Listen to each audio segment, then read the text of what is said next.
At nightfall, the creatures would come in to throw their voices from behind the rocks and trees.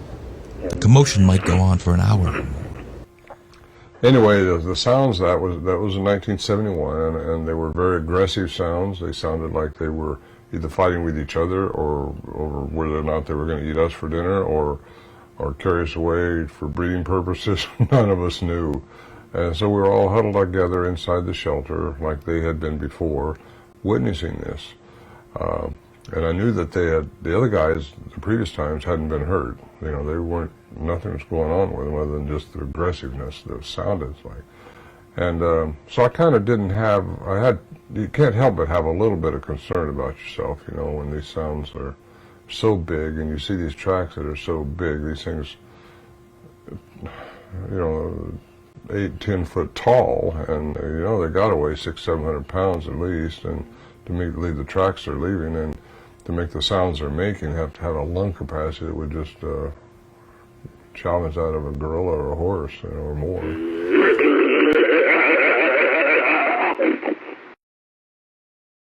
On Ron Morehead's new book, Quantum Bigfoot, excerpts from Chapter 4. So how does quantum physics relate to spirituality and Bigfoot? In my 45 years of research, this phenomena, I have heard several very strange reports. A few of these reports from seemingly heartfelt people claim that these creatures disappeared. Is that even possible? Can the laws of quantum physics actually answer that question? Knowing what I know, I'm compelled to delve in and see. The accepted mathematics of quantum physics says that there is more going on than what we see with our three-dimensional eyes. Science now know through physics that empty space, that is dark matter, dark energy, is not actually empty. However, it is dimensional, existing outside of the human light spectrum and the observable vibrational frequency. It seems to me that classical science has restricted itself to its own disciplines, and because of those disciplines, has never grasped the big picture. If we use classical box to try to determine all that exists, we would never be able to understand the cosmos, e.g., the world of spirituality. The math of quantum physics indicates that there are at least 11 dimensions in existence, possibly innumerable. So, could the laws of quantum physics be the answer to the Bigfoot mysteries? If so, how do we move forward in that possibility? Excerpts from Chapter 5. The quantum world of physics also provides an explanation for those folks who believe in God, how divine energy infiltrates the world we live in. If we allow our minds to capture this thought, then we all win. My religious people have never even considered quantum physics in that way. God works through the universe on this planet, in you and in me. The quantum laws, which were brought to light in the 19th century, are the same that were brought to light by Jesus over 2,000 years ago. The very oneness of connection he shows in John 17:22-23. As humans, we all have it. So why are we not walking on the water? Is there really a possible physical connection that can take us to another realm of reality? Something that is not so really in woo-woo land, or that can only be found in church on Sunday by the bowing of our heads. His book, which is on Amazon and a few other places. And we're going to start with some questions, which I think would get the ball rolling. Have like several good questions. But my first question was since I'm kind of into consciousness and life-changing and all that kind of stuff, and I look at the people who are doing searching and people who've done, been involved with the Sasquatch stuff for long periods of time, and I pay attention to how their life has changed.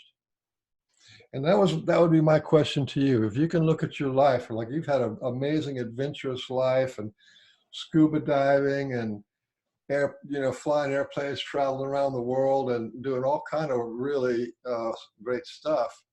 But let me ask you, but then, your daughter says in one of your about me kind of things, she says that you said that the Sasquatch affected you the deepest.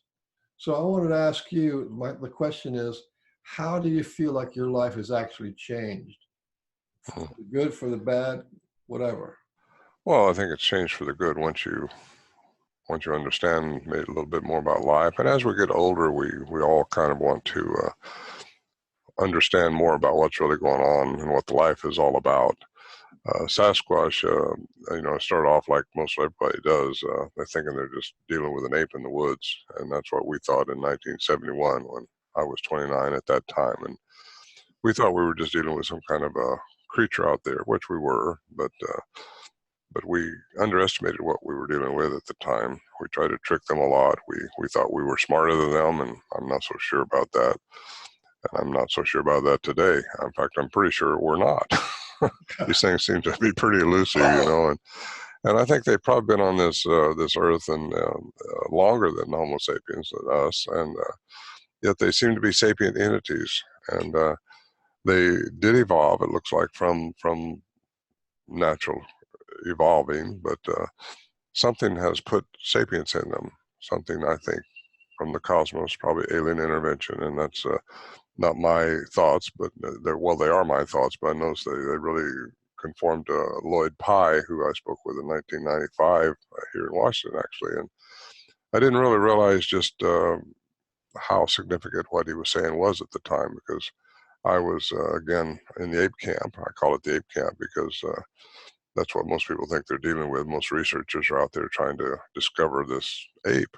They wonder why they can't find one when there's so many of them supposed to be seen and around. And there's some elements to them that we're still trying to understand. And that's what got me into quantum physics and had me write my most recent book, The Quantum Bigfoot.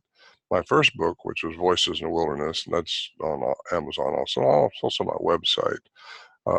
Which I encourage people to visit my website to order these things, because Amazon takes a big chunk out of it when you order through Amazon. So, but anyway, I'll put a link in. Okay. The website. It's a good website. Thank you. Yeah.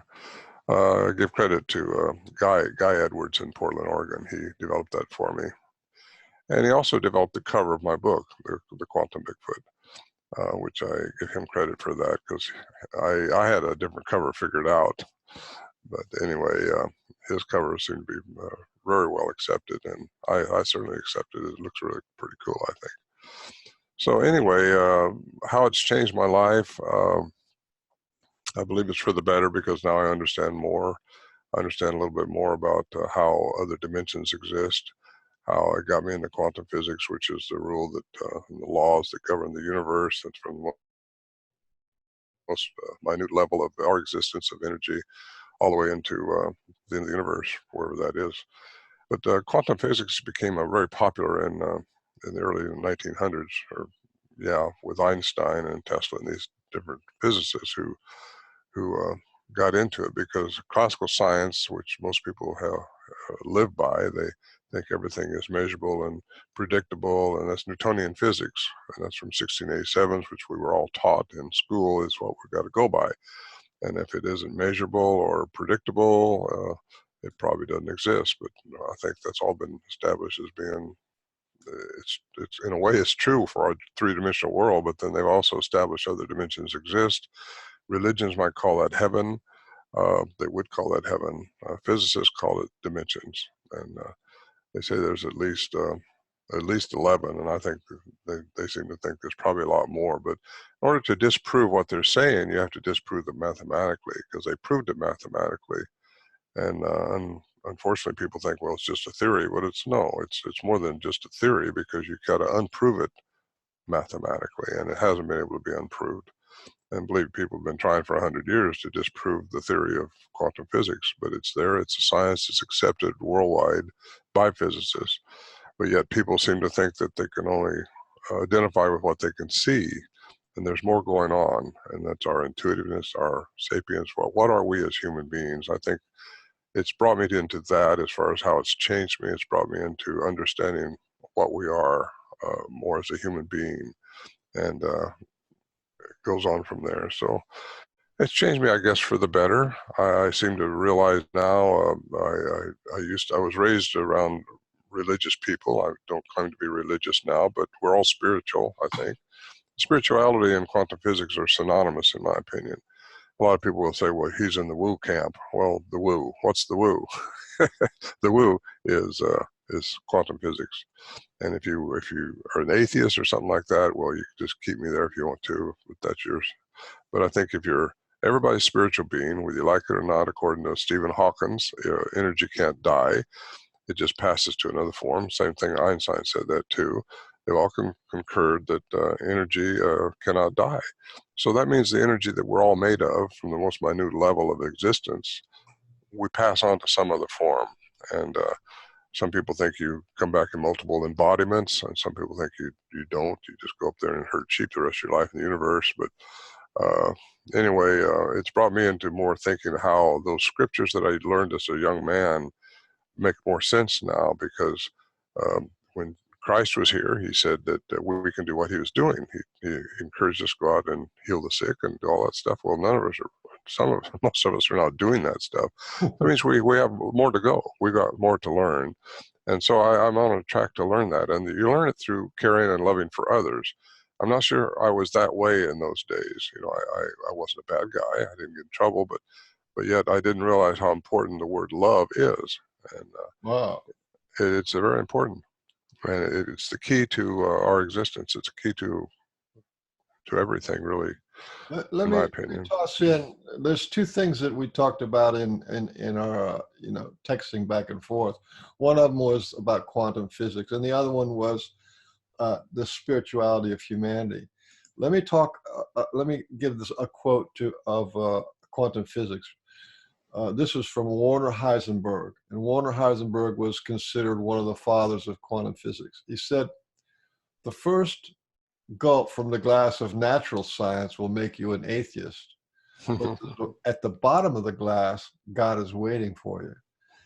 And I think that's really true. And the other thing that I wanted to throw in, because there you go. You got quantum physics on one hand, and then God on the other hand. And the other thing I wanted to throw in there was I did an interview with this lady named Robin McCrae. I think it was her that said this. She said, or could have been somebody else. I got some great quotes. She said, when you go to learn to study Sasquatch, you end up learning about yourself. And I thought that's true. Because Pretty cool. they give you a reflection of an alternative view that you can compare yourself to, and we don't really have that comparison. So I like all what you're saying so far, and it is about spirituality, and it is about quantum physics.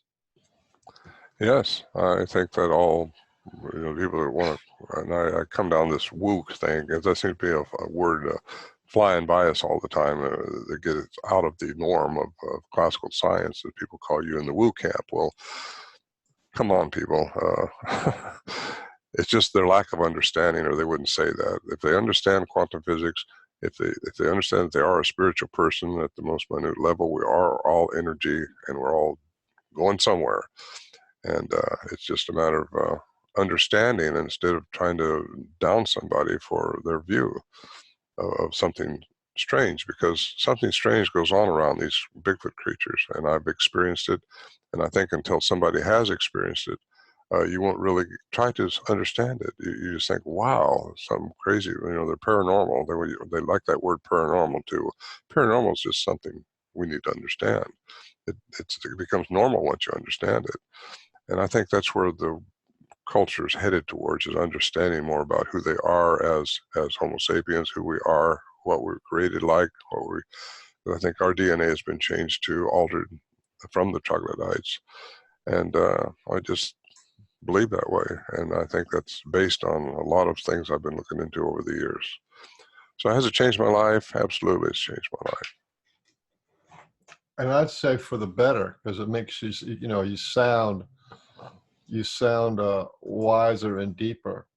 Well, I would hope so. I would hope so. talk about quantum physics in terms of the woo. We have in our body between 60 and 100 trillion cells. And to do this, just to do that, see what I'm doing? That's anybody can do that. In order to do that, the mind cannot send through little nerve wires down to every single cell in your arm and do that. It doesn't. What it is a psychic energetic, which is electromagnetic brain thoughts, where you have a little image about what you want to do, when you want to stop. And if you pay attention, just do this and stop, do that and stop, you see that you actually have an image of what you want to do before it happens. And this happens, the Heart Math Institute people did this with pictures on a screen. They would show pictures of flowers and pictures of some beautiful scene, then a picture of a snake or a dog that wants to bite you. And what they found out is that between 0.7 of a second and 7 seconds, 1, 2, 3, 4, 5, 6, the body would react before the picture came up. Right? This is a random photograph on a thing. So that means we have the image of what's happening to us, and that's how our body works, and that's how this intuition works. So we're actually, the majority of who we are is outside the body in this energy realm. Yeah. Interesting. Yeah. And there's more than that. Okay, then there's another one where they did this experiment. This is just this I think last year, in the last 2 years ago, they took these people who were very good at doing emotions, moving their emotions, being angry or happy or whatever. They were very clear about their emotions. Then they took their DNA, a little bit of DNA, and they put it in water, right? And when you move your emotions, like in order to do this, my DNA has to contract, and it has to make proteins that are contract or expand my muscles, to do that. And it does it instantaneously. Okay, so they took this DNA, and the DNA, and put it in another room, and then had these people move their emotions, just feel happy or sad or grief or angry. And the DNA was responding in the next room. And then they did it a mile away, 10 miles away, and they got out to 250 miles away. The DNA, and then they ran out of money because they couldn't just keep going this. So 250 miles away. So the same moment that your whole body is responding to emotions, your DNA 250 miles away is responding to emotions. I think that's true across the universe. It's immediate because the protons will connect. Yeah, and they're not. Well, anyway, you're right on it. That's an amazing study they did, and but they say it works across the universe, immediate. So that's kind of, according to Einstein's theory, nothing can go faster than light. But that's only in our three-dimensional world. Your thoughts go faster than light, and just like that, it's not fast. It's just immediate. It's not like you're all of a sudden going from point A to point B. It's immediate, and that's kind of an interesting study. Well, where this applies to Sasquatch is they have our DNA. So if they are having strong emotions, which Sasquatch clearly do, then it's going to affect us if we're in their proximity. Well, that's called a quantum entanglement in my book. I call it that anyway, because we're all one energy when it comes right down to it. We're the ones that keep ourselves separated from the oneness that's out there. And even Christ said this. And again, I'm not religious, but some of those scriptures are pretty important to listen to and to pay attention to. He said, I wish that all could be one with the Father as I am one with the Father. Well, what's he saying there? He's saying that we're all one and he's one. We just have to learn how to accept that, and then we understand more about who we are as human beings. Yeah, that quote. There's another. It was written in another way. It's I. He said, "I and my Father are one, and I and my brother are one," and that implies all of creation, really. So the Sasquatch are our brothers.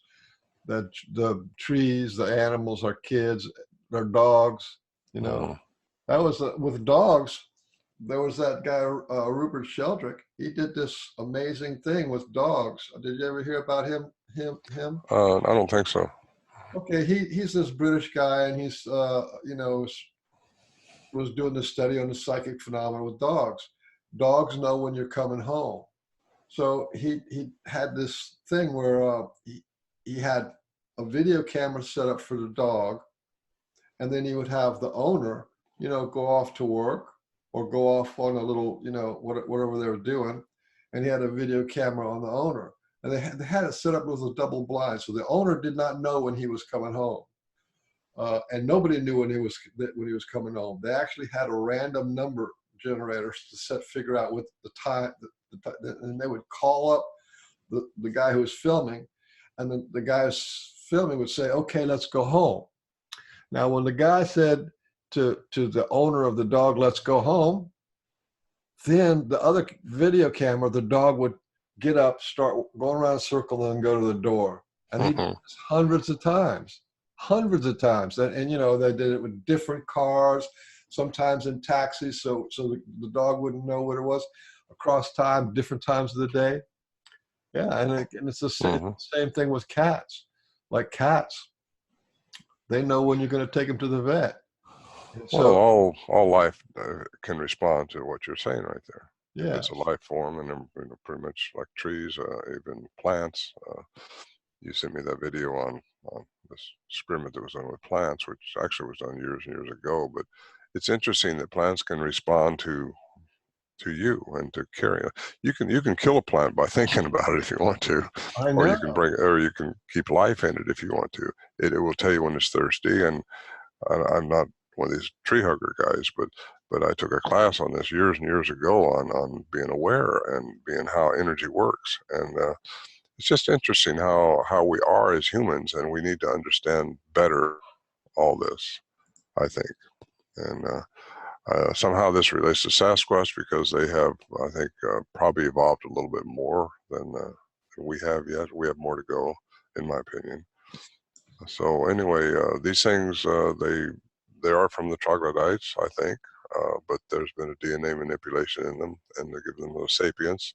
Something gave them the ability to speak, which only the humans are supposed to have that mechanism for speech. The hyoid gland is shaped a certain way for speech, and these things are able to talk and can communicate with each other in a vocal manner. But they can also communicate telepathically. And that's, again, called quantum entanglement, because they can move you and they can make things happen that inside you if you allow it. Well, do you want me to run that little clip about this my friend Mark? He set up what do you call it, a little lie detector machine on his plant, and he was talking to it. You want me to run that picture, that little video? Yeah, because I think it's just compelling, and people can get it. Yeah. You know what I mean? This one, that one. Can you see that? I do. Yeah. Okay, here we are, July 8th, 2019. That was a couple of days ago. Take it away, beautiful guy. There you go. I love you. Let's see what you can do. Huh?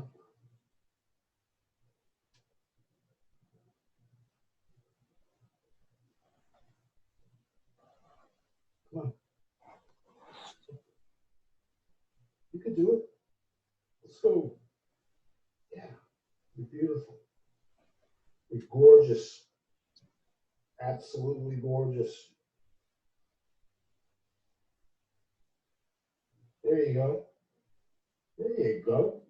Now we're talking. Look at you. You're beautiful. You're absolutely beautiful. I love you. I love you. Look at you. Okay. You're doing well. Absolutely gorgeous. That's because you're my plant, right? Okay, you can relax. Okay, relax. There you go, you relaxed. Very good. I'm very proud of you. Now, can you make it go up again? What do you think? Let's see. There you go. There you go. Very good. Very good. Okay. Okay. Relax, relax. Easy does it. Easy does it. There we go. So I was talking to Mark. He did this like on the 8th, which was like a couple of days ago, and I was talking to him, and I said, "Well, what can you do this? Can you do this with just your mind?" He said, "It works really good just using my mind, but it doesn't make a very good video." So I just want to throw that in there you don't have to use your voice with talking to plants or animals, or a lot of animal whisperers. They don't necessarily use their voice. They use their mind. Energy. It's all relating to the energy. If you have a positive attitude towards it, that's what it's picking up on. Like saying the word love doesn't mean anything if you don't mean the word love. So it's how your heart and your mind coherence is working together to make that happen, I think. And there's a definite connection that has to be there to get the vibrational frequency that's needed for that communication. If that makes any sense. Oh yeah, it makes all kind of sense. And we're in an ocean of energy. In one way, God is like electromagnetic. Is the light is electromagnetism. Light's important. That's what gives us our classical world that we live in, and that's what everybody goes by. Without light, you don't see, but there's more going on. Even when it's dark, there's things going on. There's things around us too that's happening that we just don't see in our parameters. We have parameters of the light frequency, and and outside of that frequency, a lot more exists that we just aren't seeing. Bigfoot sometimes can live on the fringes of that. That's why you'll see. I just seen a video last night from a person that showed it to me, and I watched it over and over. And she was walking through the woods with her camera and just walk along a trail. And she sensed something, and she was in where she thought these things might be. And she just started scanning around, and all of a sudden you see this, it's like a predator type of something you can see through, and just moving right along. And pretty neat. It was absolutely, she didn't tell me about this. She just let me see the video, and I seen it right off the bat. So it wasn't something she had to draw a circle around or tell me about. And it's just the energy of how these things are moving around on the edge and how they can supposedly disappear from our visual perception is been a real interesting subject over the years, because a lot of people, when they used to tell me when I talked to them how they saw one disappear, well, I thought they were credible until they said that. But then I followed a trackway one time up at our camp area that just stopped. I've heard that a lot too, how the trackways just stop. Well, somehow they learned to manipulate the energy from matter, which we can see, and they get out on the fringes of what we can't see, and they can disappear from our perception. And that's quantum physics, and there's a science behind all that. So these people aren't crazy like I used to think they were. And I've had people tell me that off and on for a long time. They're credible people, I thought, at the time, and now I circle right back. They're credible again. Because it happened to me. Until it happens to you, those things aren't so easy to understand or accept until it happens to you. I speak in these conferences. I speak with scientists. I speak with people that are disciplined in their own parameters, their own paradigm they've got made up of what these things have to be. And if what somebody's saying to them doesn't fit within those parameters, they discard it. I don't think that's science. I don't think that's right. That's not science. That's That's not belief. science. That's belief, and belief is an act of war. A lot of people don't understand that. But you're either attacking their belief or they're attacking yours, or you're defending your belief. So as soon as you get into beliefs, you just have to look at the data, and let the data stand, and that's it. As soon as you get into the stuck mind, it gets into that the famous thing about the researchers fighting all the time. Yeah, they do, and that's too bad. It's not necessary. They don't have to do that to keep researching. Yet they'll discard me, or they'll discard this person or that person because of their belief, because they think, well, they're off on the right, they're off track over here because they don't follow the rules that I've got over here. Right. So it's too bad, but it's the way it is, and we just have to be courteous and gentle and try to present this stuff to these people that don't understand, and maybe they will understand. And that's all I try to do with my conferences. I'm not after ego. I'm not after anything. I'm 77 years old now, and I don't need to try to prove things. I just want to get people to open their minds up and understand there's more going on than what they can see with their three-dimensional eyes.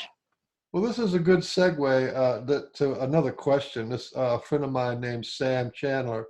And Sam Chandler, I did an interview with him. He had some pretty profound spiritual experiences with the Sasquatch, where he felt like he was enveloped with love, and it was like so much he was almost brought to tears by it. Here's his question. He said, awesome, you guys will make a great video. I'd love to hear him open up more about the odd things that he's witnessed. It's talking about you. That's his question.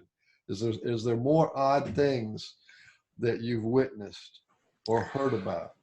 Well, there's a lot of things I've heard about. There's a lot of things that I've witnessed, but I write about a lot of those things in my first book, Voices in the Wilderness.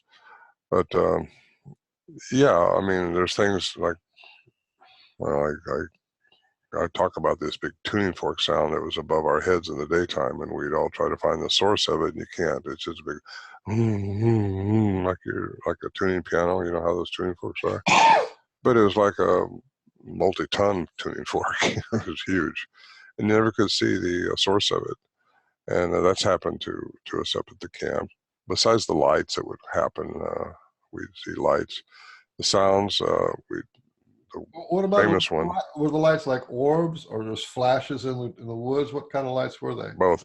Orbs would follow, didn't have it follow me around that I know of, but the orbs were following the Johnsons around, and they actually got kind of a picture of it from they left their lens or camera open or something like that. So it was established that was a picture of whatever it was following them around the camp.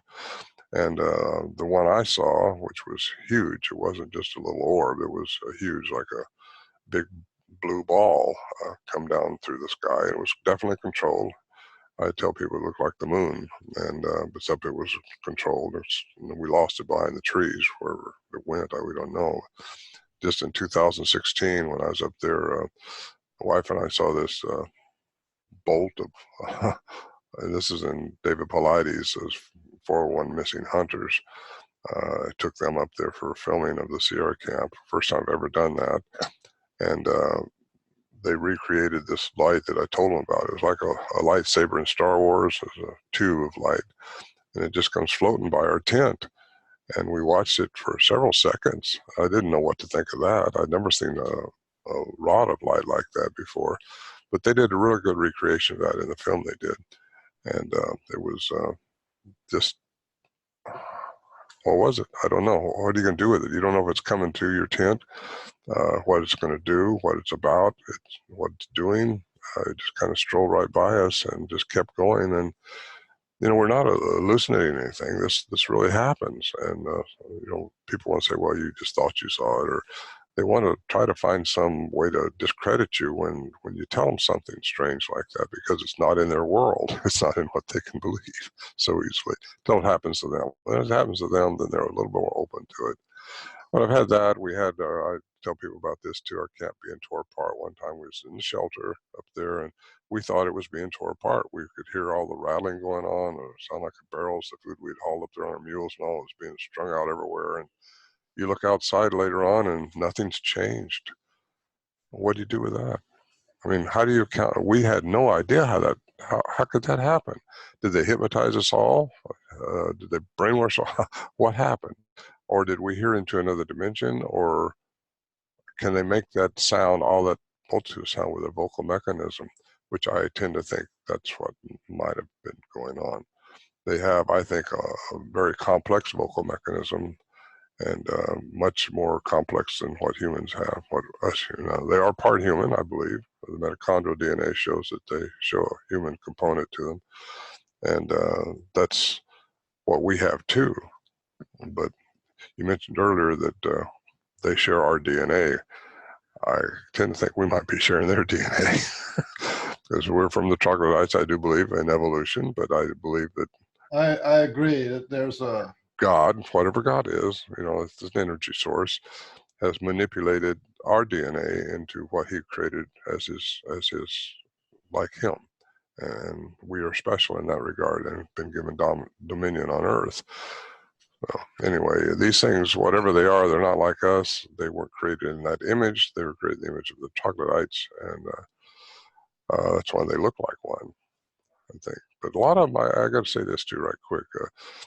I don't think they're all the same. They're not of the same genome. Some have different attributes than others. And I base that on the fact, and I think it's a fact, aliens have been here. And that puts me in the woo camp again, but that's pretty much accepted now since the military's finally come out with and saying, yeah, well, there's UFOs. Well, aliens have been here. And I've seen this evidence of them in Peru and Bolivia when I've been down there a couple of times, 2 different scientists on expeditions. And we found their remains. And when you see that stuff with your own eyes and you realize aliens have been here, they've done things that we don't know how to do today with those megalithic structures down there and all this stuff that they're now discovering all over the world. So I think they've all played around with animals, with humans, with primates. They've just manipulated with their advanced technology the DNA of different things and caused different entities to be around here. You hear stories about the dog man, people are seeing those more and more often. Well, you hear about the Skinwalker Ranch. Well, I started watching that for the first time the other day on a video, and my gosh, it falls right into what I talk about, the quantum physics, how things can change, how they can manipulate energy and matter in different forms. And anyway, it's just a lot going on, and I think people just need to open their minds up and realize there is things going on, there are things going on that they need to just try to comprehend instead of blowing it off. I wanted to throw in this antidote from my friend Brian Bland. He's out in Vancouver, and he goes out in the woods all the time. He was out with his girlfriend one day, or maybe it was one of his buddies, and he hears an avalanche. And an avalanche is just this incredibly loud noise, and it sounded really close to them. And it, it blew his mind, his girlfriend's mind. They didn't know what was going on. They were freaked out. And so he thought about it. He's been in sort of like a contact thing. He wrote a book on stick glyphs, and he's been in kind of. Yeah, I know Brian pretty well. Yeah. And Sue, his girlfriend. Right. So, but he says he finally came to the conclusion that what they can do is take you back in time, a slip back in time to when that sound actually happened. They can sort of overlap the time, because if there's no space, if there's all one, that means there's no time. Time and space don't really matter on the other side. So if they're going to the other side locally to you and just let you hear that. So this thing about tearing up the woods and tearing up how many times we've heard of Sasquatch tearing up the woods, and they go to try to track that the next day, and there's no damage to the woods at all. They threw breaks and snaps and stuff. So it could be that's a possibility that they're able to warp time a little bit. Well, I think it's very, very likely that that's what they're doing, because time don't exist outside of our three-dimensional environment. When you get out of this, time don't exist, and if they can move, and even Stephen Hawking talks about this, how time travel is possible, and that's through, because everything's in the now. We think there's a tomorrow coming, there was a day yesterday, and that's why we see things. That's what we think we believe in totally. There's more going on. It's only for us here because of our light frequency, and because it creates the time element that we think we're involved in, but it's all delusional. Nothing's real according to quantum physics till it's observed.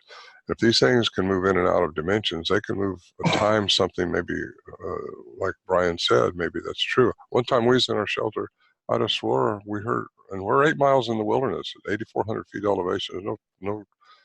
There's no trails hardly to speak of even up there, much less a way to drive close to it. And I hear a car door slam outside. Well, what do you do with that? I mean, come on. What do you do with that? So all these things were just a mystery to us back then, and it's still a mystery, but still, I accept it, because you'll never understand totally quantum physics, not in this mind that we got now. But that's where one of the things I wanted to bring up to you is contrary to what the scientists say, quantum physics is the simplest, most everyday, common thing that there is. And we can talk about that now if you want to, because there's absolutely nothing mysterious about it at all. There's not even anything. Mike, I think what makes it mysterious is when you say time don't exist. When I say what I said a minute ago, well, people have a hard time with that because they were born, they're going to die. They don't realize how time really works, because we're all living in the now, and that's the way it is. And that's how we get our telepathy. Somebody's going to call us because all this stuff. Well, anyway, we're on to it. We're scratching each other's back here because it's kind of fun to talk about. But I think this right in the middle of all this is the Bigfoot mystery. Quantum physics, the collapse of the wave function, is fundamental reality. It is not this one little segment of the pie over here that science are looking at. It's fundamental to all of reality, that collapse of the wave function. Well, like light, it's a wave until it collapses to a particle when it hits matter, and matter is created by our. Well, anyway, it goes on and on with quantum physics, but I think it is hard for some people to get their head around this stuff. And I think one scientist said, if you think you've understood quantum physics, you haven't, because in their mind, if you're in this, which we all are in this world, it's hard to understand how time don't exist. It's hard to accept that. It's just hard for people to get this. And that's why a lot of people put me in the woo camp and put anybody that's in this thinking into over here somewhere else. It's not in their parameters, so they don't understand it, but they don't look into it because it's not part of their world. It's not part of their paradigm, part of the parameters they've set for themselves. People that think these things are just a remnant of Gigantopithecus, well, maybe they are. Maybe their form was that way at one time. But what gave them sapience is my question. Some DNA change happened in them and these things, and they have the ability to talk. I think they have a very complex vocal mechanism, and something changed us too. Something made us the way we are as humans, because there's really no logical evolutionary change from some ape gorilla into what we are today. And you hear more and more about that from people that are studying it. But then you get the scientists that say they have to just evolve like everything else evolved, and it's total Darwinism. But Darwinism doesn't explain some of the issues we're talking about.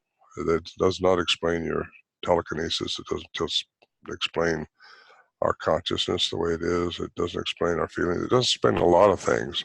It explains how we evolved physically, but not the DNA that's in us that's been manipulated. I'm rattling on. In terms of consciousness, people don't really have a good working definition of consciousness. It goes back to what you said about everything is energy. And what consciousness is is the feeling of energy. And all energy has a feeling. And that's what all the woo happens in the feeling of energy. And what the mind is the patterns of the energy. So there's the pattern of a tree, the pattern of the stars, the pattern of language. That's the patterns. But the energy has a feeling, and the feeling gives you the information of what the energy is doing. So you see what I'm saying? So it really, the first language of the universe isn't mathematics, it isn't words, it isn't geometry, it isn't colors, it isn't even light. The first language of the universe is feeling. You feel the energy, and it's as simple as that, and we do it continuously. Well said. I think you're on it there.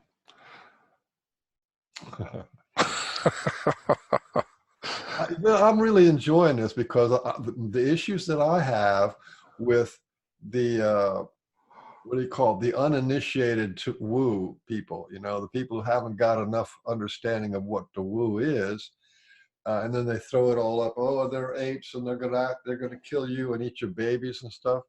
That's, it's be nice to crack that egg a little bit. That's why I'm so glad we get a chance to talk about it. Mm-hmm.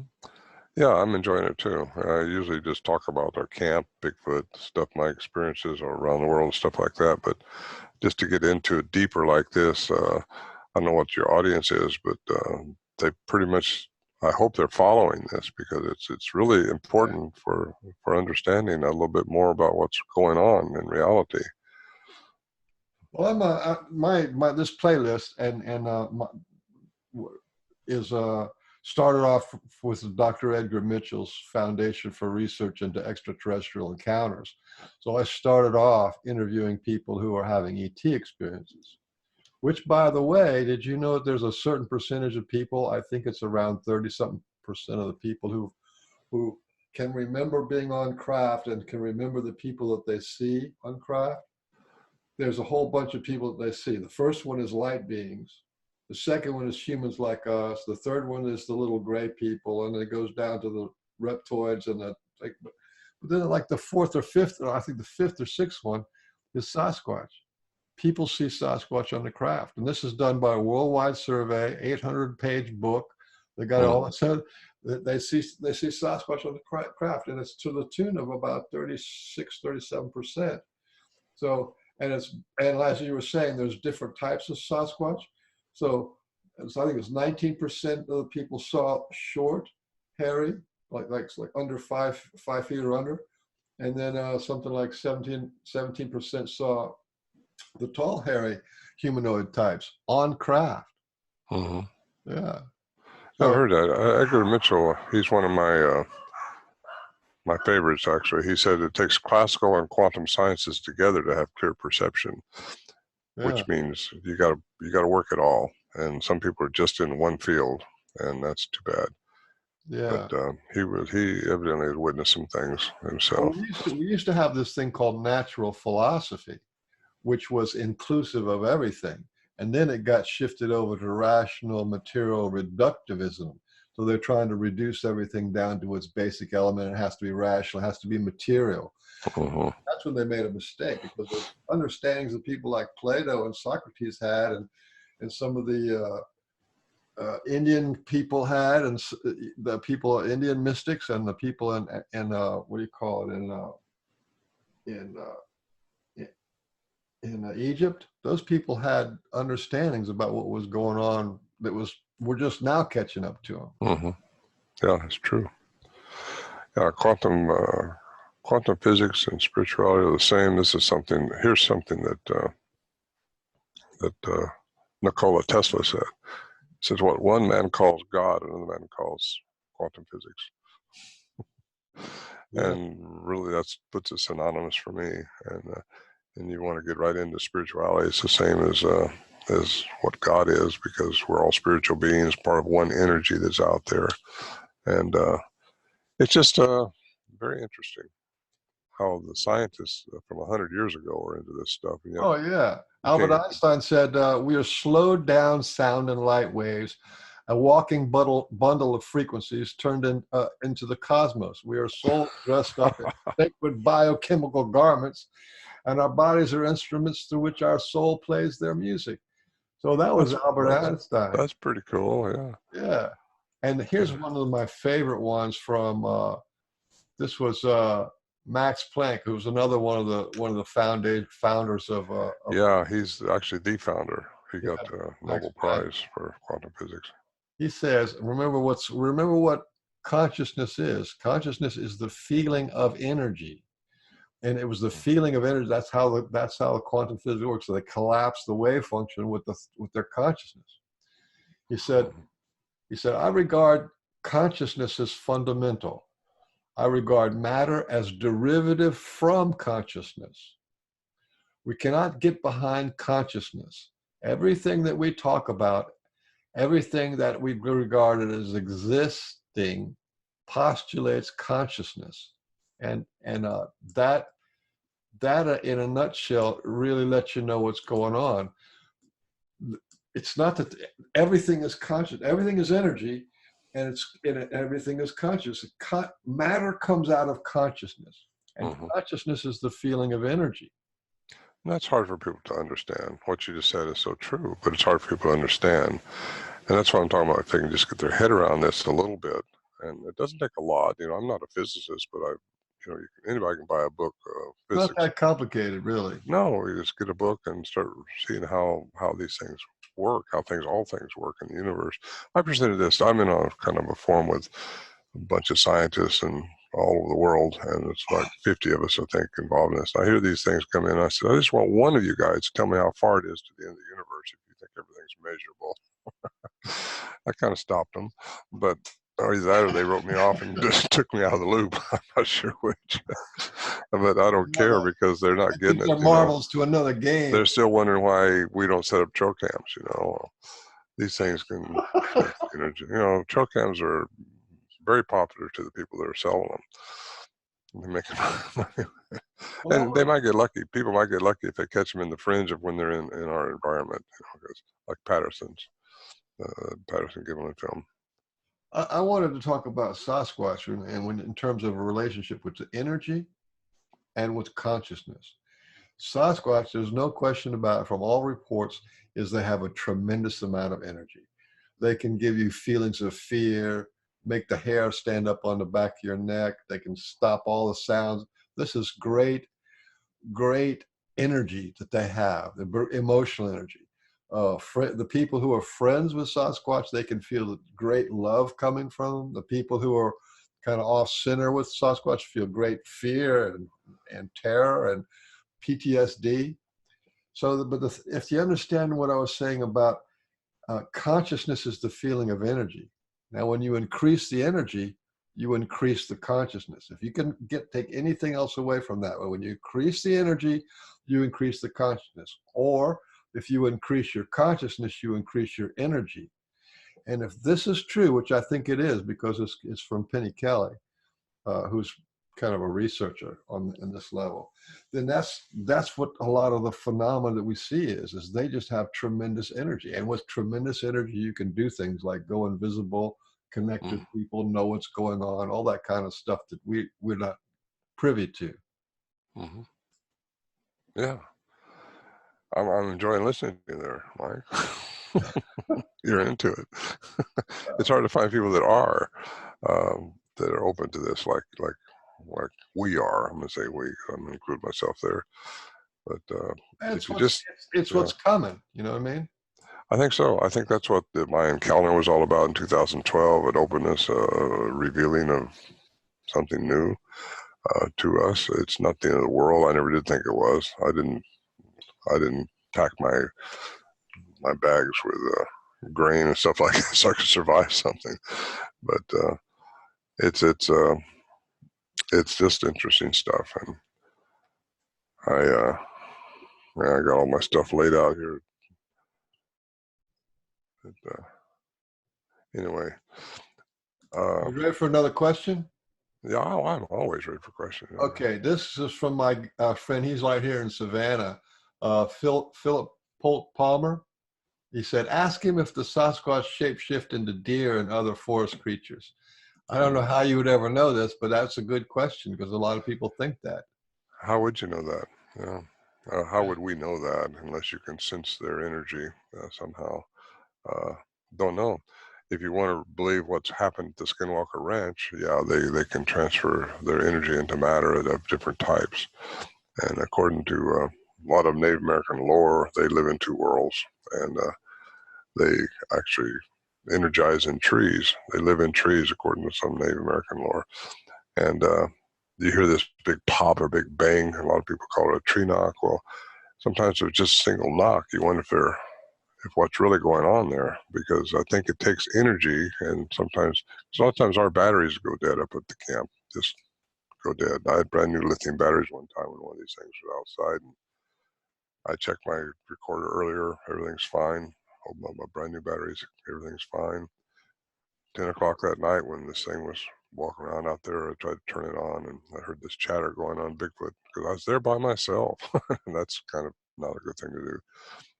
But I was, and my battery was dead. My tape recorder wouldn't work. And Scott Nelson, the cryptolinguist that studied our sounds, who's transcribed the language in them, he's had his batteries go dead up there on multiple occasions where he's tried to capture some more corroborative evidence that these things can talk. He's trying to do this scientifically and trying to get more evidence. But people ask me what kind of recorder I'm using, what kind of this, what kind of that. I don't even care anymore about trying to do that. I just want to understand more. I'd like for them to come in and really expose themselves to me in a personal way, instead of just hiding behind a tree or something, or invisibly walking around me where I'm not seeing them.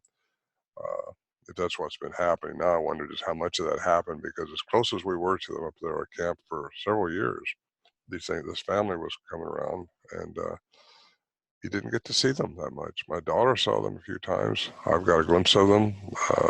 The Johnson brothers, who frequented since the 50s up there, gotten glimpses of them. But they don't come out and say hi and shake your hand and here's what we are.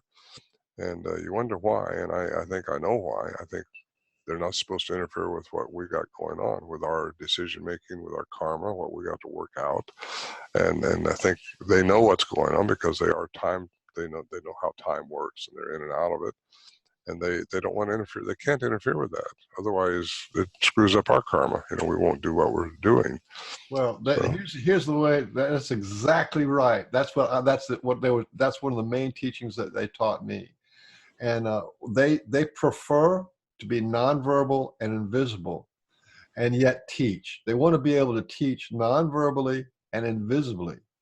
And what that means is for them to not get any blowback. Let's say they tell you to do something and you did it and it turned out bad. For them to be able to teach us, then they want to put the idea in our head so that we discover that idea. So we discover, everything is energy. Oh, okay, the light bulb goes on. They just tell you everything is energy. They do say things like, we are one, and no space. There's no space. In other words, there's no space between me and a tree and me and you right now. It's no spaces. To them, that's the way they live. And the other thing is that our minds are really busy. We think a lot, and thinking a lot for them is like, have you ever pulled up to a stoplight and had somebody pull up next to you with a ghetto blaster in their car, and their whole car is going bass, boom, boom, boom, and it's like they're really loud? Well, that's what it's like to be around humans for them. Their mind is very still. They're there feeling the energy of everything, right? Uh-huh. When we're just walking along, just being humans, we're thinking loudly, and they can pick that up. So that's why they like to keep our distance, because it's actually painful to them. I try to tell people when they want to know how to make Bigfoot contact, because I just tell them what worked for me. But you can't be analytical, and that's what you're talking about. You're out there thinking all the time, or trying to make something happen, and it's not going to work for you then.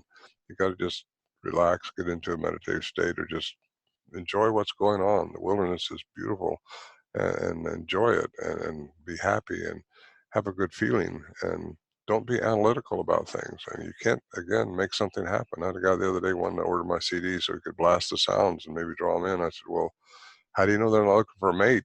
You might be in a lot of trouble there. we don't know what they're saying. We just know they're saying something in their own language, whatever that is. And anyway, it's amazing how well, I don't want to say backwards some people are, but they just need to expand their minds, I think. And I don't want to set ourselves on a pedestal like we might sound like we're doing, but there's just more going on, and I just wish we could do something to enlighten There's people. more going on. Yeah. Oh, this brings me to a question that I had that I want to tie in there with the psychic stuff. Is, you know, the police, when they have problems in every major city, they have psychics. Some big cities have 4, 5, or 6 psychics to try to find the closed case files or solve a mystery. They have professional psychics that they call up and ask them about. Then you have the remote viewing, which is a huge deal. I mean, it's a corporate. It's in corporate America. It's in the government of America, and there's businesses that do that. That's where the corporate executive says, we're trying to find gold or trying to find oil or battery stuff, and they have the remote viewers find it for them. You know, so there's psychics and then there's the people who do the psychic healing, psychic readings and stuff like that. Then there's the people who do clairaudience, clairvoyance, those people who can see the future. Okay, now that's going on. And then here's the other thing. There's people who are professional ghost hunters, right? They go in there and try to clean up a house or find out what's going on with, they get paid money to do it, right? They always have a psychic. And so to me, why in the world that the researchers aren't getting a psychic in there? Some people have a problem with a Sasquatch in their neighborhood and throwing rocks at their house. Get your psychic in there and talk about it, and find out what's really going on. Or your animal whisperers. Animal whisperers is another profession. Those people who have got $1 million horse, they're going to get a psychic in there to find out why that horse is not running. So here's my question to you: have you ever considered talking to some of the psychic people that you run across? Have them analyze your tapes and. I have, and I've done just that. I've had a lot of people approach me saying they know what they're saying, but how do you know which one to believe? Because a lot of them don't have the context right. You don't know which one to believe. I would love to know what these things were saying to me a night when we were recording them. One night when they were actually interacting with us from outside the shelter. Me specifically, I was yelling back at them, trying to mimic them again, thinking they're just an ape out there. But I like to know what they were asking me, because it's a definite question. I mean, you can tell by the inflection of the way it was presented. And it was a Bigfoot, there's no doubt about it, because that's the night I got to see one. And what are they saying? And when you have several people chiming in saying they know what they were saying, and most of them are saying something different, telling you something different, and a lot of it's out of context of what was really going on, because I was there. And so what do you believe? You don't know you don't know who's real. And again, I've been with a few. I got some that are friends now. But, really, in reality, we're all psychic. We all have this ability. I think if we can just reach inside ourselves and clean up our pineal gland, which seems to keep us from understanding a lot of stuff. We've all calcified it with our diets and different stuff like that. So it's just to be intuitive and to understand things, I think, is a gift we all have as human beings. We just need to develop them and to clean them up and to make it work for us. And these people who are psychic, there was one here last night, actually, and very, very interesting person who senses things, and just very, very sensitive, very intuitive. And she's the one that showed me this picture of this image, and she didn't even tell me about it. Like I say, this when she was walking on the trail taking this picture, and you see this floating image going by, and it's not a reflection off some camera. It's not anything like that. It's something that's really pixelated type entity. And they're living right on the edge of being in or out of our dimension. There's definitely out of our three-dimensional perception. So and that's not the first time I've seen these things before. So it's psychics are, I think we all can be psychics if we just relax and don't try to analyze things and see what comes to us. and make sure that we're okay spiritually. And when I say spiritually, our energy is good. Well, And we have a heart-mind coherence. there was a milestone, I think, that this guy Barry Webster from the Res Sasquatching, he did this video. Was interviewed by the whatever. Oh, I forget what the name of the channel was, but he has a team, and he's one of those guys who likes to pray, and he prays up. He's American Indian, and it's a reservation, and he goes out there, and he's been contacting and interacting with Sasquatch for about 10 years. And so he had this idea that he wanted to shake hands with a Sasquatch. So he kind of asked him over time, can I shake hands with a Sasquatch, right? So he went out there one time, and he has like 6 or 8 people in his group. And so they pray up at home in the morning when they go to breakfast. And then when they get to their location, they pray up again. Just pray to God, it's like peace or whatever, protection. Anyway, so he calls this Sasquatch in and says, I'd like to shake hands with you. And he just makes this real heartfelt thing. So this Sasquatch shows up. Sasquatch shows up invisible. And like you were saying, is that predator kind of thing was this kind of shimmer. Just the very outline of the Sasquatch could be seen, but it was clear enough. And so the Sasquatch comes out there and sticks his hand out in front of this guy Barry's chest. And Barry kind of tries to grab onto his hand, and of course there's nothing there, and he starts to shake it, right? Shakes it 4 times. That's kind of an American Indian thing, the four directions. And then he's looking up at this thing, and while he's doing that, he's asking his people, the rest of his team, can you see this? And all 8 of them saw him. They could see the Sasquatch in like see the whatever you call it, the translucent see-through Sasquatch. So I thought that was a milestone, because it's not just one person happening in the middle of the woods nowhere. It was 8 people saw him shaking an invisible Sasquatch hand. I just wanted to say that because I just thought that was an outstanding How do you get them to come to you visibly, though, so you can see them with your eyes? So maybe 8 people could actually see a biological form there instead of just a shimmering. Because that's what most people are reporting, a shimmering form. And that's what's hard for, of course, I don't know, maybe people have to discover this for themselves through the energy we've been talking about. But I wish somehow, like you've seen the Patterson film, the Patterson, the female walking along in the forest of Bluff Creek. And that's a physical form that people have accepted, and science accepts it now. The Russians especially, they've studied it more than the Kennedy assassination's been studied. And it's just it's a proven Bigfoot. And but yet there hasn't been any taken since that's really that good. How do you get one to come out so we can present all this in a nice way to the world? That's what I'd like to do, is get them to understand these things are there and have it show something that, of course, that would screw up everybody's karma, I guess, if you did that.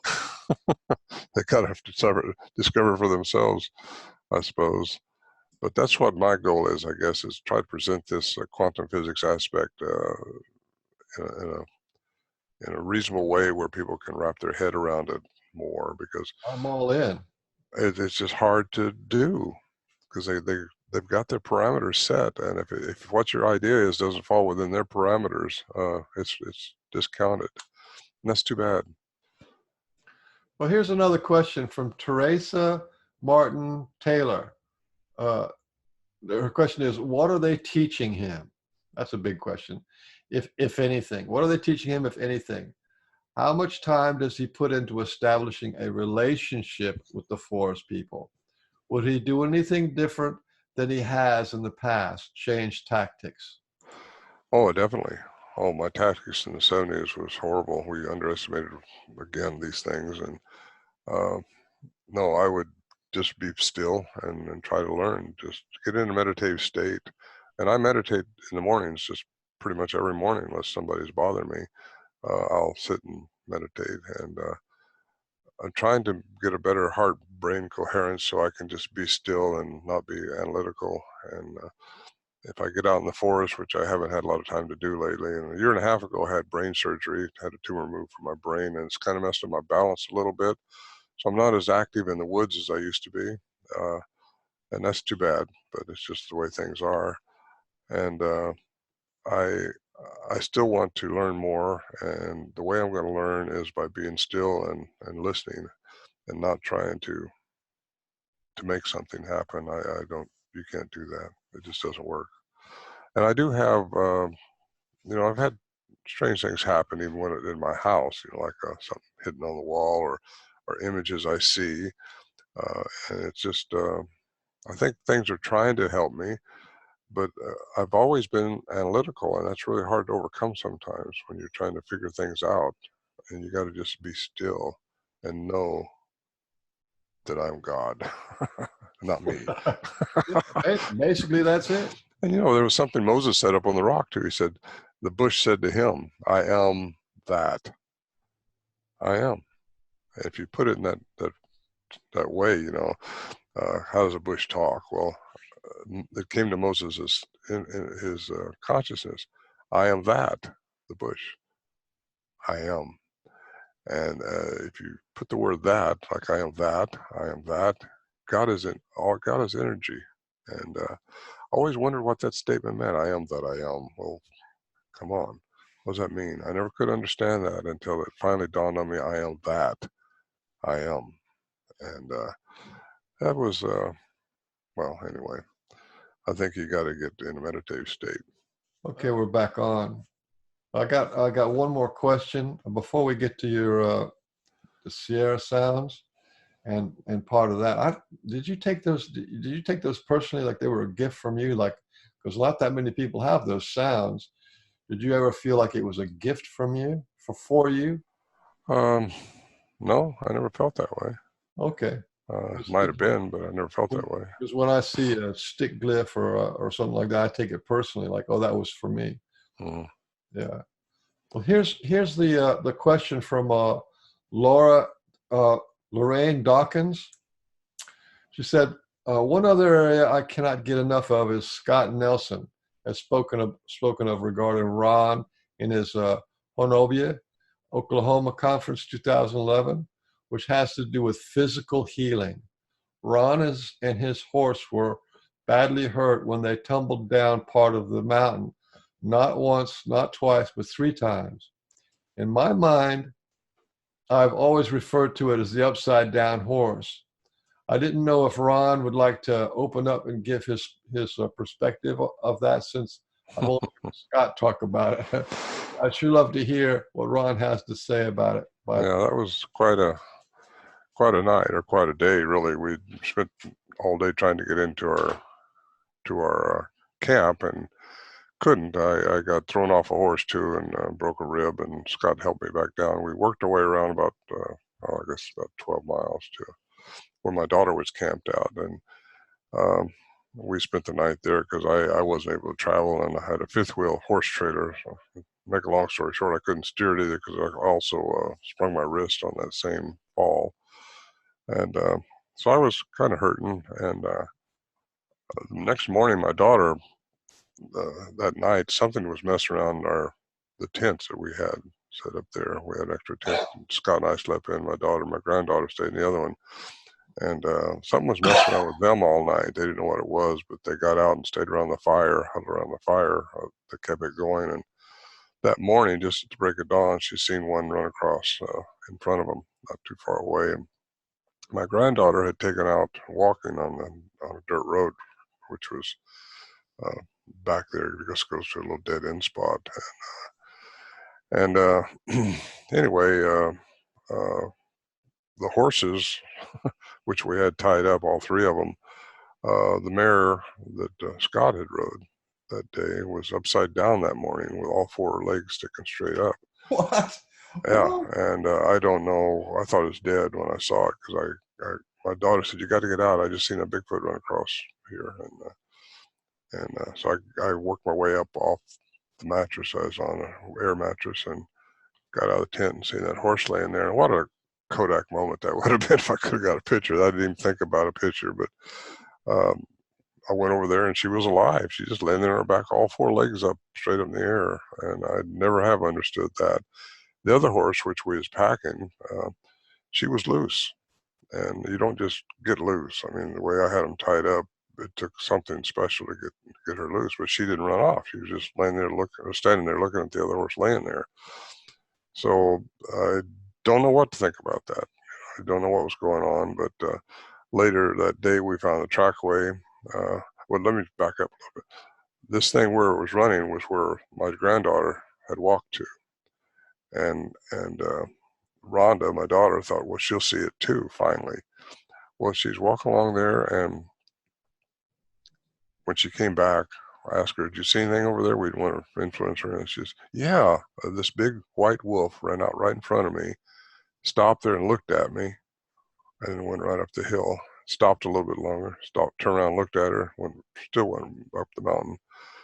And that was interesting because she should have seen the Bigfoot that my daughter saw.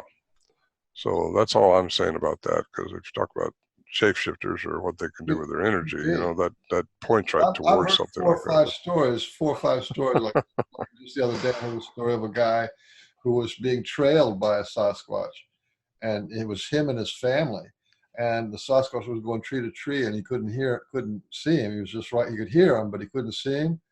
And then as they went up the trail, this big sort of like elk or something, or big deer, just walked across the what do you call it, the trail, and looked at his whole family, and then kept on going. And then as he got up to the place where the Sasquatch should have been, there was nothing there. So to me, that was another example of it. So I don't know. I think it happens.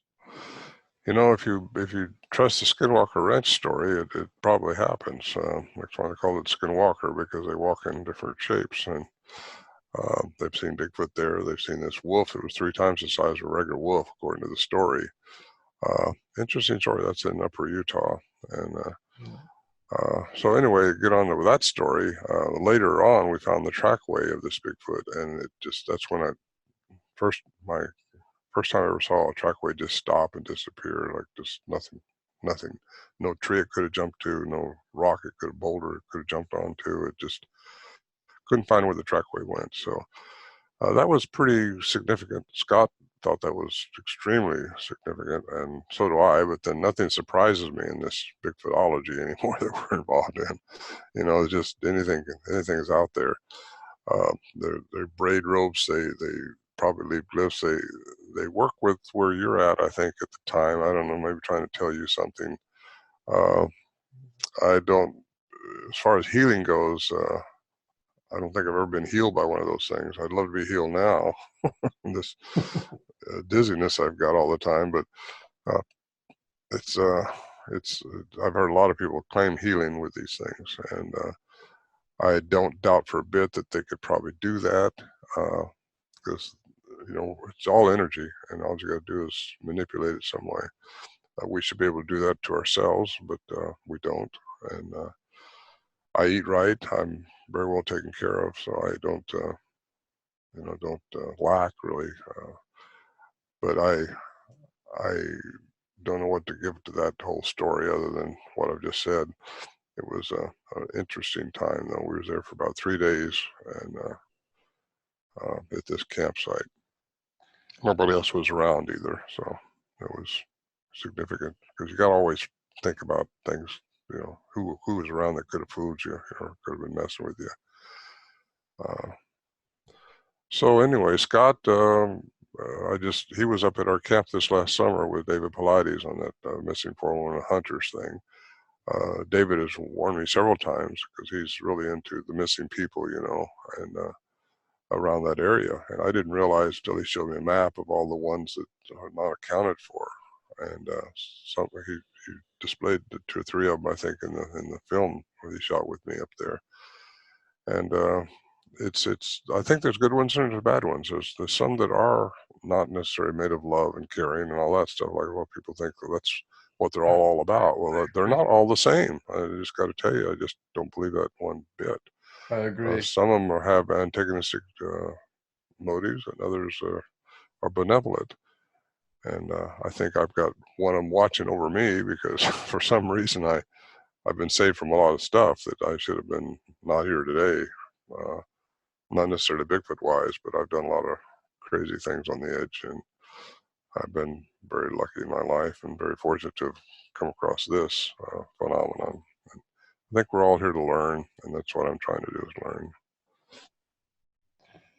Well, what you're most famous for, in a lot of ways, is the sounds that you've recorded over time. So I just want to play a couple of these and let you have like a commentary on them, because they're still really good.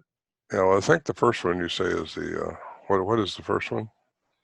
I don't know. I have them in a random order. The first, well, I have one that says rapid fire, and Rapid fire. That's what I'm thinking. Yeah, I think that's two of them. I think. Let's play it and I'll explain it afterwards.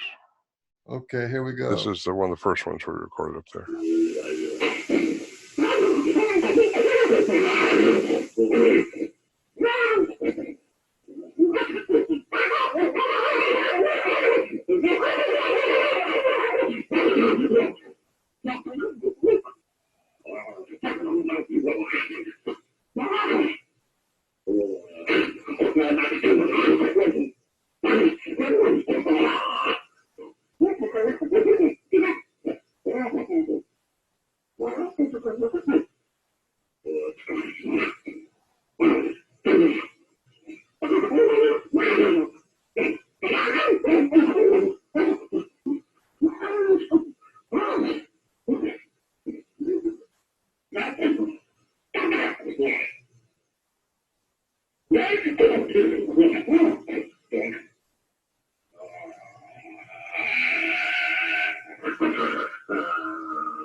And that's it.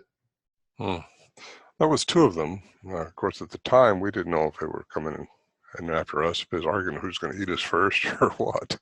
But I think it's two of them arguing amongst themselves, probably trying to determine something about the food we left out for them. We don't know.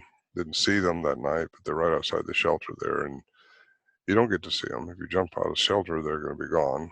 And it just, it was a very exciting time. It was one of the first recordings we made. I think Al Berry actually recorded that. We was all recording at the time. We was all taking our recordings up. Al Berry was the investigative reporter that we took in there in 1972. And these sounds, I think that specific ones, the ones he had studied up at the University of Wyoming, shown to have a vocal range above, in, and below ours. So they have a very complex vocal mechanism. I can't stress that enough, because I think that's how they do a lot of things they do with their vocal vibrations. So anyway, after a couple of years in 74, I think, I don't know what the next one is you're going to play, but it shows where they slowed their vocal range down to possibly something we could understand. And they was starting to interact with us while we're outside the shelter, which was very unique. And Did I actually hear a couple of words of a human voice that sounded like it was off to the side?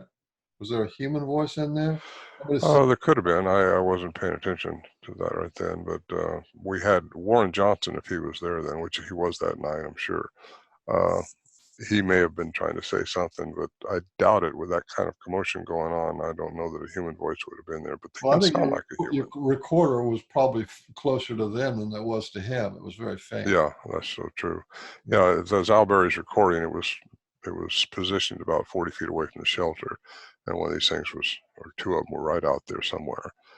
And that night he climbed up in a hole in the shelter trying to get a glimpse of it, but when he climbed up there, they stopped making their sounds, and they wouldn't let you see them, even though you could have. And he had a starlight scope trying to get pictures, and you're trying all kinds of things to take pictures. That's why people wonder, well, if you had all that kind of interaction, you should have got a picture. Well, it's not quite that way.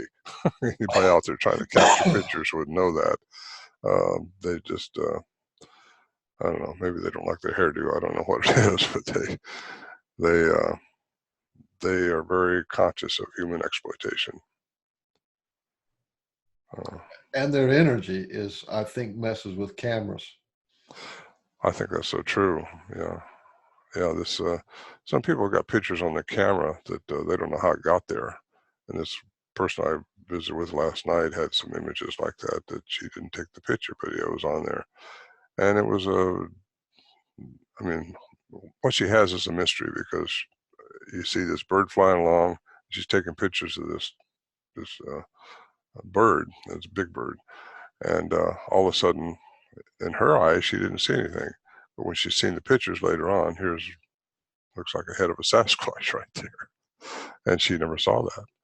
And you got stuff like that goes on. And even this Pilates film, right after the episode they show it with me, there's a lady in there that claims she saw one cloaking, just the energy flowing from one tree and reaching over to another tree.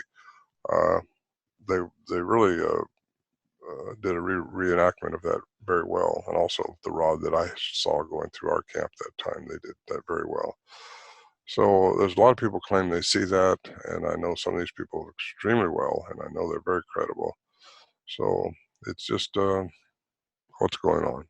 Quantum physics, that's what's going on. And actually, and all this stuff is studied. So there's data on it. There's understanding on it. There's books written on it. It's no more. It's not a secret. No more fringe like we used to talk about as fringe. It's not fringe anymore. It's not fringe if you open up to it and believe it, because some people just won't get around their own little world, that they're living in a bubble. They think that this is it, and no, this is not it. It's more than it. More going on. Well, how about this Apollo question? Apollo question.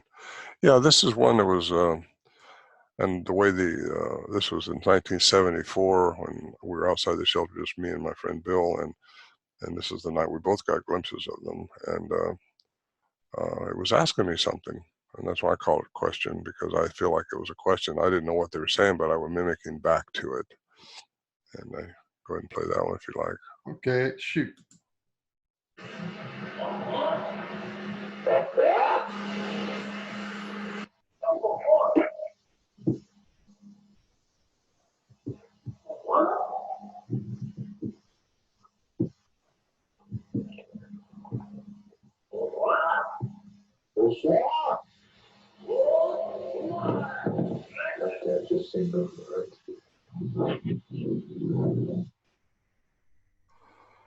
Yeah, there's more to that clip, but that's you cleaned that up very well. No static in it.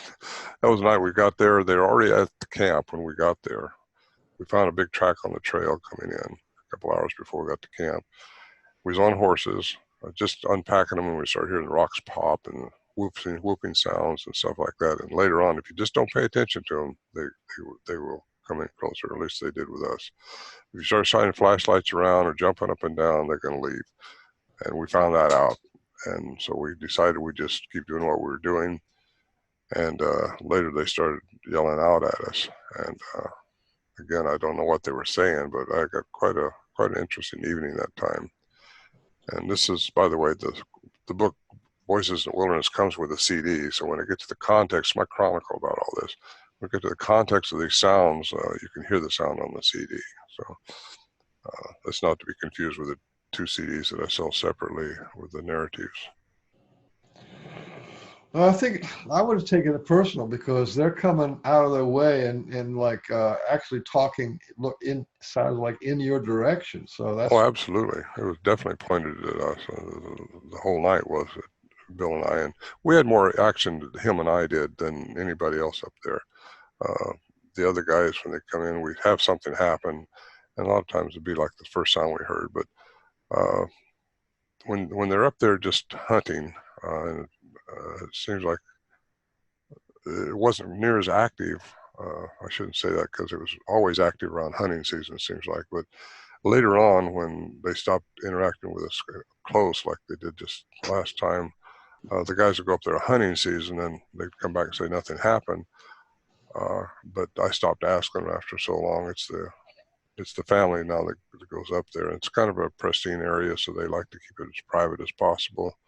But again, after Pilates and I left last year, after we did the filming up there, it all caught on fire. So I'm not sure what the camp looks like now, but California was full of forest fires last year, and we don't know what the camp looks like now.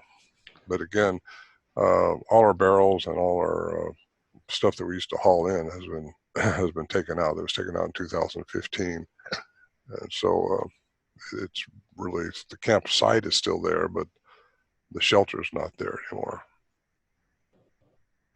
Well, we've got a couple more. Unless you want to talk about something else, you want to talk about the Artis Samurai looped? Well, Samurai Loop is the very time I saw one coming from behind me, running down to towards the other two. We think was an adolescent and a excuse me, I got a dog back there. An adolescent and a mother. We think this is the father. We think doing the samurai cry. We think, and he comes shooting down through me so fast, it was just inhumanly fast through the woods, breaking the moonlight, the bright moonlight, 8,400 feet elevation. You know, you can see it, read a newspaper up there when the moon's shining. And he was going down to where the other two were, down by the creek, and it was a small one, we feel, and a mother. And you can, on the CD that I give with the book, you can hear the little sound of the little one saying something, and then the mother coming down on it.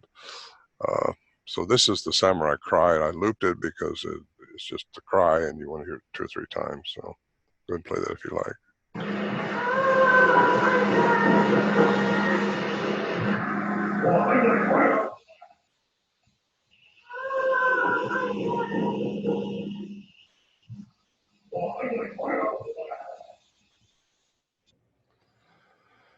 So that was coined by Matt Moneymaker, who we all know from the Finding Bigfoot program and other things.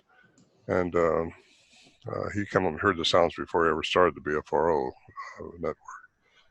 And he heard it, and he said, that sounds like a samurai cry. So he went back and put it on, started a website, bfro.net, and called it the samurai sounds.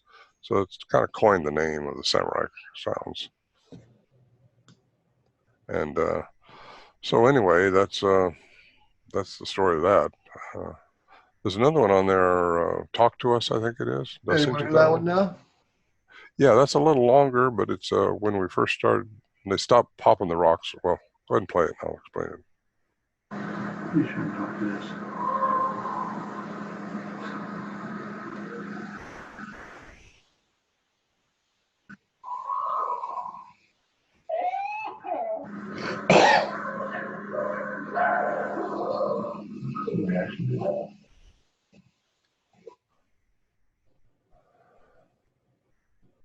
That's all it was on that one. Oh, was it? I guess, well, a lot more to it, but that's, I guess, all I sent you at the time. Yeah, that was just when they first started making their sounds to us. And it was quite an evening, I got to tell you. A very exciting evening.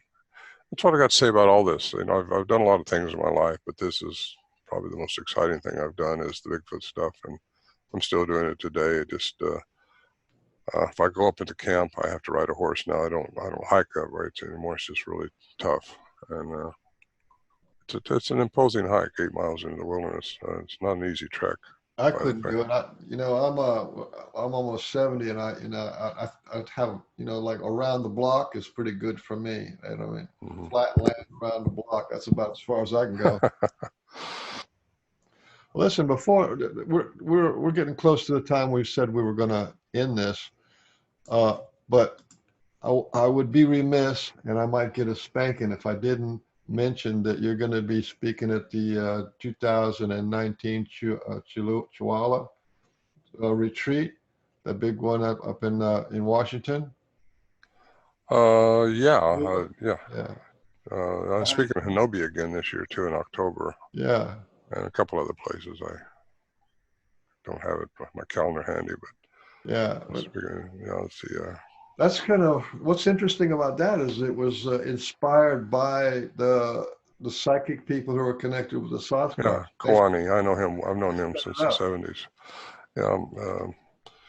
Yeah, it's. I've never spoken there before. They asked me to this year, so I thought I would. But it's going to be interesting. They have a lot of Native American influence there, and it's a spiritual retreat. They have a lot of things going on. So it's in Chinobi, I think it's called.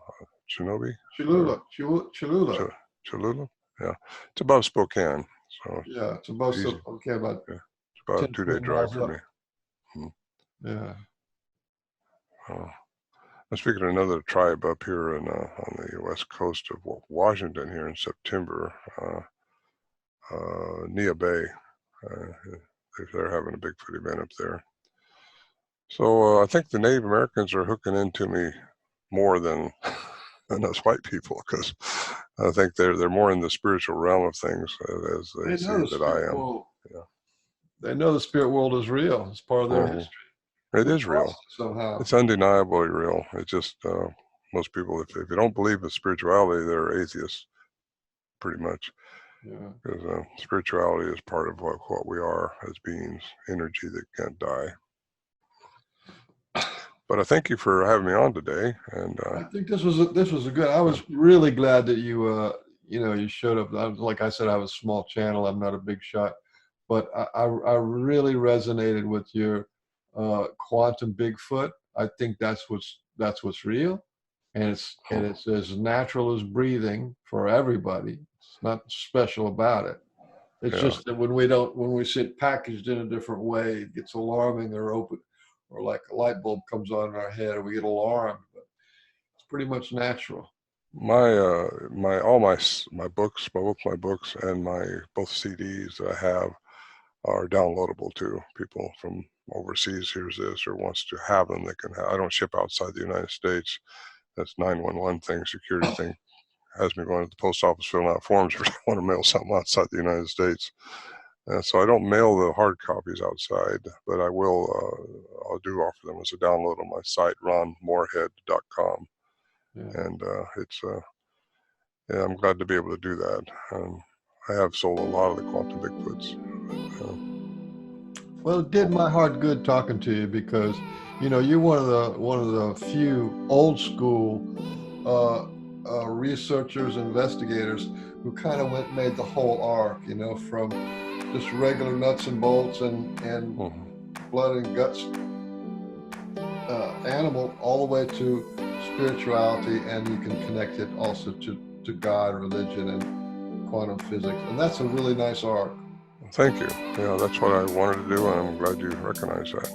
Yeah, I value it because I get so tired of hearing the same stories over and over again.